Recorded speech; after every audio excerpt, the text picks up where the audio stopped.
Good morning, friends. I'm Christopher Arulanand, and I welcome you to my daily devotion titled Fresh Bread. And I do hope and pray that the words of my mouth and the meditation of my heart will be acceptable in His sight. One of the verses that seem hard for everybody to ingest on reading it on the surface is Hebrews chapter 10, verse 26. Let me read that for you. For if we sin deliberately after receiving the knowledge of the truth, there no longer remains a sacrifice for sins.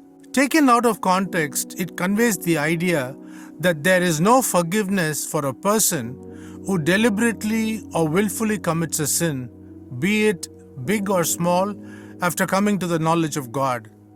We can unlock the meaning of this verse and trace the train of thought only when we understand the context in which it was written. Background to this letter. The book of Hebrews was written for the first century Christians who were Jewish believers.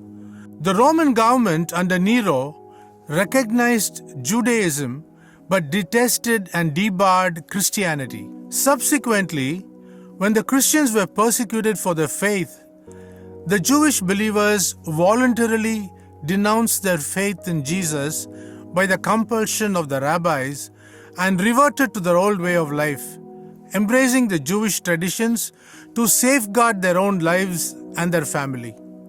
Hence, the author of this letter says that sinning willfully has no atonement.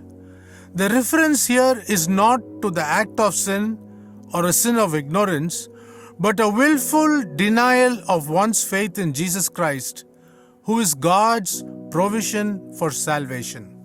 Walking away from the faith deliberately by denying Jesus as Lord meant there could be no forgiveness for their sins. We see that this verse can never be interpreted correctly on its own.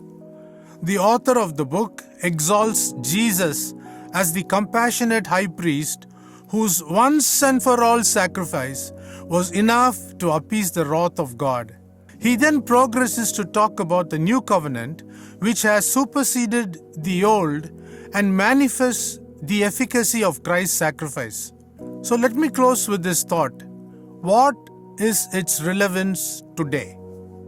In this context, paraphrasing Hebrews 10:26, the writer seems to categorically state that after knowing the greatness of the work of Jesus Christ, if we still go back to our old manner of faith, there is no hope for us. We should always keep in mind that doubt, denial, and disobedience leave us in utter darkness. Think about this today. Have a great day.